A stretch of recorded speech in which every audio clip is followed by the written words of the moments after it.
Hey y'all, welcome back to Twin Oaks Family Farm in Southeast Ohio. Thank you for joining us. We're recording on December 12th, 2024. Hey y'all, Melissa here. Thanks for joining us. We're going to take a look at our production red pullets, which pullets are young female chickens that have not laid eggs yet. And in this group, there's 54 birds total. They were ordered as pullets intentionally. We wanted to get all females. The intention is to put them into egg production for 2025, but typically, even when you request from a hatchery all females, you're probably going to get a few young roosters in there. So that's not always evident on hatch day. That's not always evident even in the first few weeks, but as time goes on, the differences become clear between the roosters and the young hens. So we'll take a look at them. Also in this video, I'm going to show you a new chicken treat that we're trying. So at least with our older chickens, which at max would be like 3-year-old hens, we're going to treat them to a new pumpkin and worm gourmet chicken snack. So that'll be fun. And during this video, we're going to do some more problems with chickens. We did one video that was just a talkie. I call it a talkie when like I'm stuck in my vehicle and I'm driving and I'm just talking to y'all on the camera. So did a talkie, problems with chickens, and I'll put a link to that video. Maybe you'll want to go back and catch it or not, you know, either way. But gonna actually do a few more things that we thought of, some more problems with chickens. And of course, you know, for the most part, when we say some more problems with chickens, blah, blah, blah, you know, we're being kind of tongue-in-cheek, we're being kind of sarcastic, and just kind of poking fun at some of the mundane aspects of chicken keeping, even though chicken keeping is a big trend, it's a big hobby, and it is beneficial. So we are pro chicken keeping, and saying problems with chickens, you know, we're just kind of just inserting some levity, having some fun with it.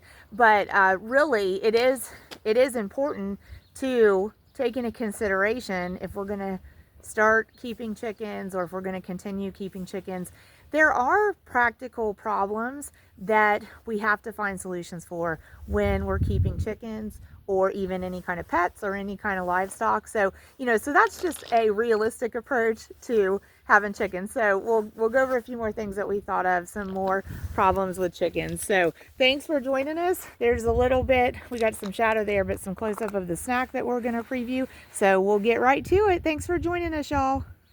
Okay, y'all, let's start with taking a look at our production red pullets. So, oh, I'm sorry. And you know what? Right off the bat, I went and misspoke.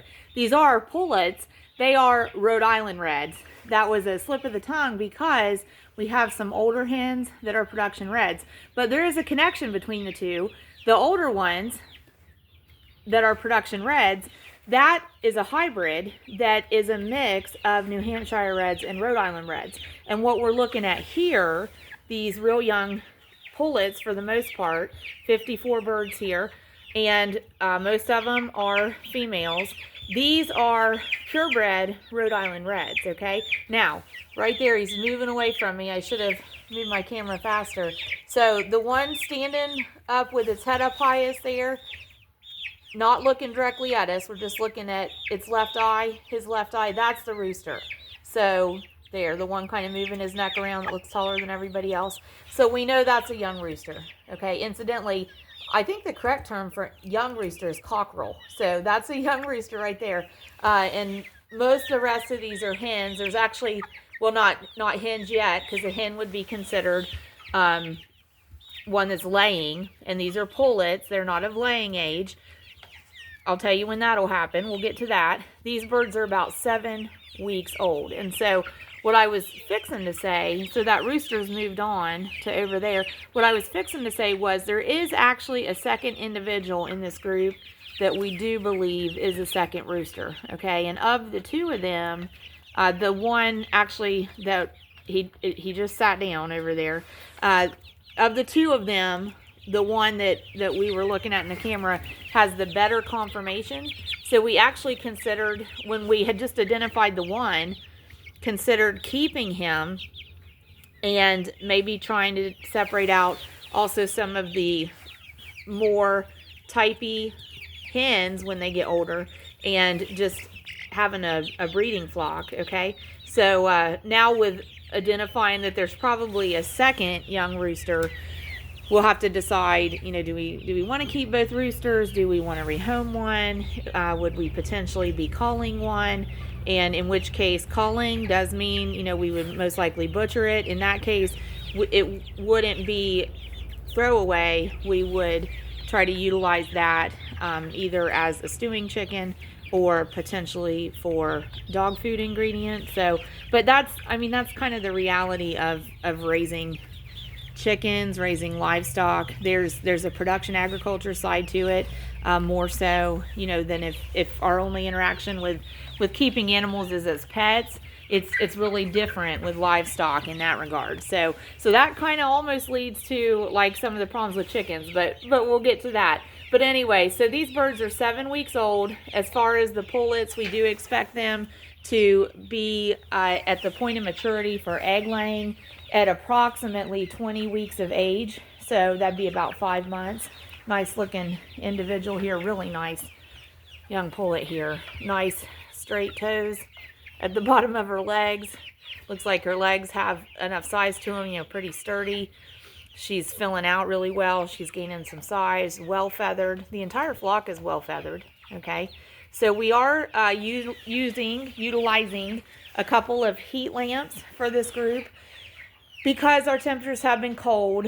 They wouldn't necessarily require it. I don't think. They're pretty well feathered, you know, but it's still a stressor for a young growing animal to also have to deal with temperature extremes. And so right now it's about 30 degrees Fahrenheit. Now, honestly, the sun is out real strong, so I feel like the real feel is warmer than that. But when I looked up the weather, it showed that real feel is like in the 20s, but it's not. So not out in the sun anyway. So, but they're inside a barn for their protection from predators. So we do offer a couple heat lamps there. I probably will open some doors. Now, we showed you the treats. Gonna go ahead. We've not given this group treats. So I'm just gonna spread these on the floor for them and see. Well, actually, we do have a feeder here that doesn't have feed in it. So we'll go ahead and utilize this one. We moved their feeder there under the heat lamp. Okay. So there we go. So we'll see if they come up and eat off of it. But it's pumpkin and mealworms is the featured ingredient. Pumpkin seed. Okay. So we'll take a closer look at it now. Thanks for joining us, y'all. Okay, so we're trying out this brand of chicken snacks. Love my girls. This one says pumpkin and worm gourmet chicken snacks. We recently tried some flaxen worms by the same brand, and that was a 5-pound bag maybe, I think. This is a 2-pound bag. I don't really recall the price on this one. The 5-pound bag of flaxen worms we got in a brick and mortar store of a USA national chain of farm supply stores, and it was about $9.99. This one we actually ordered online from a large pet and animal supply retailer, and it was actually on sale. So I think it was $8.99 on sale for this 2-pound bag. I'll flip the bag over here and we'll get some ingredients. We'll take a look at it too. And it does have the feature where it had like that easy tear tab. So it was easy to tear open. It has a resealable feature, like a Ziploc feature. Okay, and so then there's looking down into the bag so we can see some of the different ingredients, including the dried mealworms and the pumpkin seeds. So let's turn the bag over, okay? And so you'll get a look at some of the things that are in here. Pumpkin seeds, peanuts, mealworms, sunflower seeds, soy and corn-free, and NutriThrive, which is their vitamin mix that they put in there. And here is actually the ingredient list. So I'm not going to hang on that too long. You can just press pause if you want to look at that closer, okay? But it's a good ingredient list. And of course, it has the nutritional analysis there. So it's intended to be a treat. It's not intended to be their complete feed.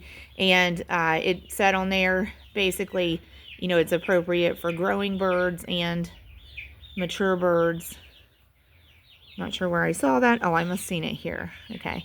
So again, any of these things you want to read closer. If I'm moving off of them too quickly, you can just press pause on your screen there. So, encourages natural foraging when you sprinkle it on the ground or place in a feed dish. Feed approximately 1 tablespoon per chicken per day as a supplement or reward for your growing and mature birds. Remember to also provide grit and fresh drinking water with all meals. So, there you go. So, there's some advice on using it.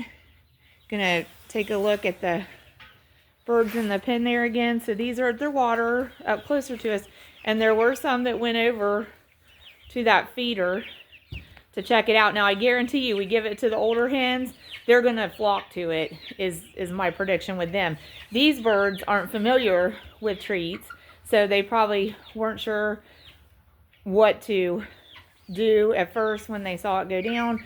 They are eating a complete ration of just like a poultry grower feed manufactured by Kalmbach Feeds of Ohio, and we're feeding them a 19% protein value in their complete feed to support their growth, and we're going to keep them on that probably until the point of lay, so probably until they're about 20 weeks old, which, you know, we can round off to saying when they're 5 months old.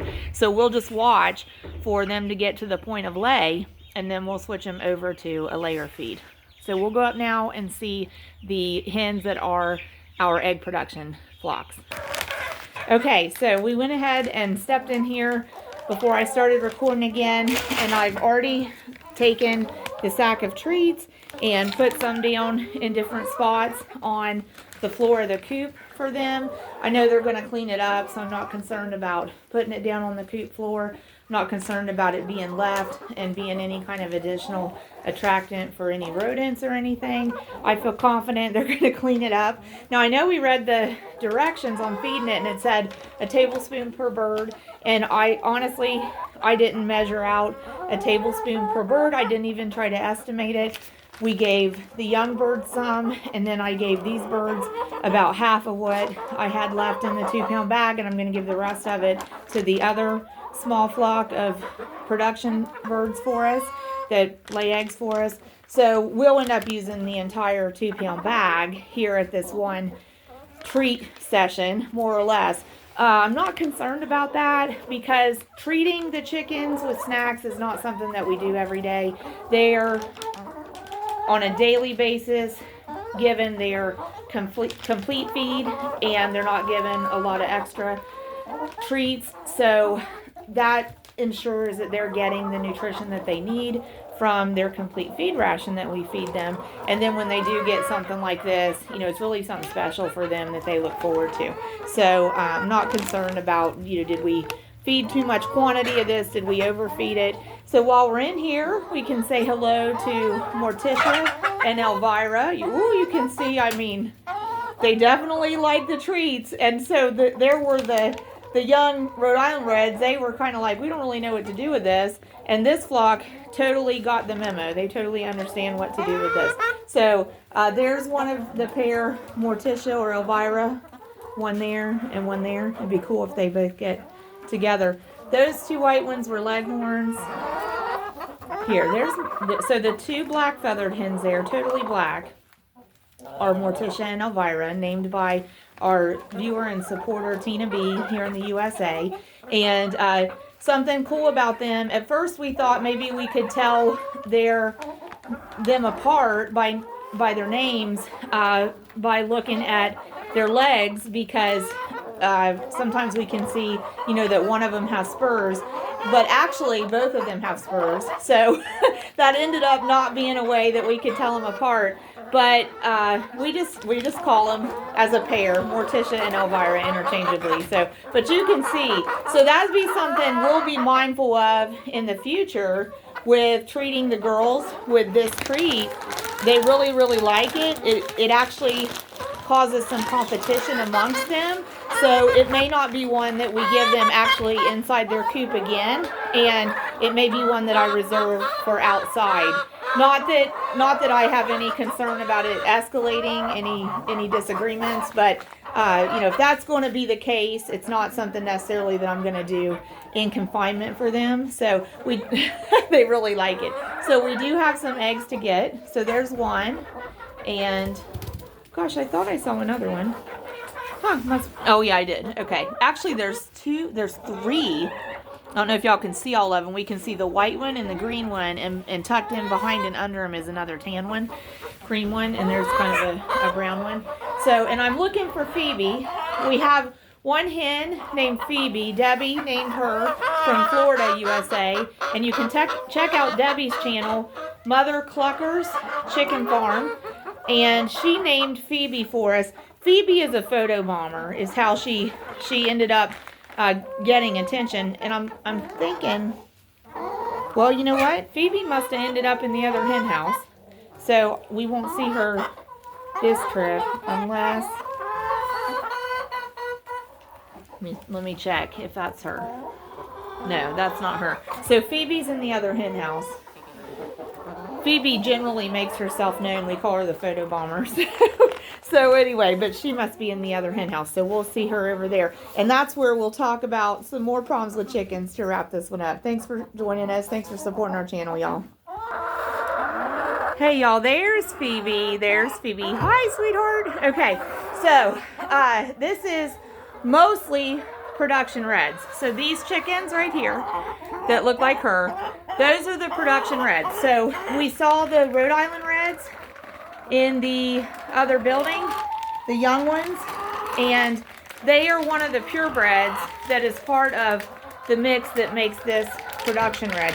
So I've got the treats out. See, and these chickens, they're kind of wise to that. Usually they know, oh, you know, there's probably something in there. So I am going to go ahead and put it on the ground for them. Try to spread some of it out. Don't have a whole lot left in here. We do have some eggs. Okay. And so we'll get to checking those. I actually see one there. And that's how this hen house is. They just leave eggs everywhere. They just leave them everywhere. So let me go and grab this one. Okay. Let's grab this one. Hi, girls. Oh, gosh. And here's another one. All right, so let's grab that one to prevent me from stepping on it. So for us, I would say the pumpkin and worms. Love my hens, love my girls. Pumpkin and worms, gourmet chicken snacks are a hit. It's something I would get again for the gals. If you go back and look at the ingredient list, what I like about it is there's not food dyes in it, and there's not extra unnecessary things in it. And I'm amazed. I'm amazed at food made for human consumption. Well, if you want snacks with them, you got to get up. I'm amazed at food made with for human consumption at all the additives in it. But then I see pet food and pet treats and chicken food and livestock food and treats that has food dye in it. Why would we want to be given our pets, our livestock, our own bodies? Why would we want to be putting food dye and stuff like that in it? So anyway, so let's, she's chatty, isn't she? Okay, so let's finish up with a note of fun. So some more problems with chickens. Well, one problem is, like today it's 30 degrees. And guess what? We still got to take care of the chickens. So whether it's cold, whether it's hot, whether it's raining, whether it's snowing, whether the ground is frozen, whether the ground is muddy, it don't matter. If you're going to decide to keep chickens, you still got to go out there and take care of your chickens, okay? Let me tell you another problem with chickens. You get chickens, it's so much fun, it's so much fun. Nothing in your mind about the times that you're not going to be home for a few nights in a row, and that maybe nobody's going to be home for a few nights in a row. When we're getting chickens and having fun, setting up for chickens, nobody's thinking about vacation. But then sometime as we go on through the year, vacation time rolls around. So if you're a household that takes vacations and you're going to get chickens or livestock of any kind or pets of any kind, that's something that we have to think about. That can be a problem with chickens, is when you want to go on vacation, who takes care of your chickens, okay? So if you're just going for one night, you might be able to set their resources up in such a way that you can take care of them right before you leave and take care of them right after you get home, and one night's not too bad. But if you're going to be gone multi-nights, a week at a time, you're going to have to enlist some help to take care of the chickens, train the help to take care of the chickens the way they need to do it, have all the things there that your helper needs to make it easy for them to take care of your chickens. There's Phoebe, just came back in the door. I've got set up so they can go in and out there at the door right now. So have the resources for your chicken sitter to take care of your animals while you're gone, and compensate them something for having done that. So a couple more practical problems with chickens you want to think about, especially depending on where you live. If you're out in a rural setting like us, these things may not be such a big deal. But if you're in a more urban area, less rural area, they could cause you some grief and headache. There is potential for noise. Look at this. There is potential for noise, and there is potential for odor when we're raising any kind of animals, any kind of livestock, even pets, but especially with chickens. There's definitely potential for odor, and there's definitely potential for noise, especially if you have a rooster. He's going to cock-a-doodle-doo at least once a day, probably when people are sleeping, and chances are multiple times a day. And then you even saw the hen in this video earlier. You know, they're gonna chatter as well. Okay, so at any rate, so those can be some problems with chickens. Now let me show you the last thing that I'm going to tell you about today that can be a serious problem with chickens, and we try to prevent it, or we try to intervene when we see or realize that we have a chicken doing this. But this is a big problem with chickens occasionally. So this is great. This is a problem. You get chickens for the chickens to lay eggs. Maybe you use them in your household, maybe you sell them. Either way, you want the eggs nice and whole when you go to gather them. Sometimes you find a nest box like this, or an egg like this that's been broken. Maybe it was accidentally broken, maybe it was intentionally broken. Either way, broken eggs is a bad deal. Okay, so if we would catch a chicken in action doing this, I would remove her from here, and we would probably call her, because once they start this, it's really hard to get them to stop, and they'll start eating the eggs, and we don't want to leave all this mess in there, so that makes extra work for us to clean up. It also soils the eggs that were also laid in that box, so it's a problem. So for now, I'm going to cover it with some of the bedding material that's still in there, but I'm going to actually clean that and get new bedding material. Hi, Phoebe. Okay, so y'all, I got to go. We have a customer that is coming for a meat pickup, and I'm going to grab these eggs out of the box before I leave. But that can be a problem with chickens, especially if you want to have egg production from them, and they start, maybe one of them, tearing up the eggs, cracking the eggs. They'll even eat the eggs. Sometimes if one does it, the others will observe it. More will start doing it. It becomes a bad habit that's contagious, so we don't want that. So that can be a problem with chickens. Hey, thanks y'all for joining us. Thanks for supporting our channel. God bless you. If you live where it's cold, stay warm. If you don't, send up some thank yous to the man upstairs for the warm weather. And we do pray for abundant blessings on all y'all. Thanks for supporting our channel.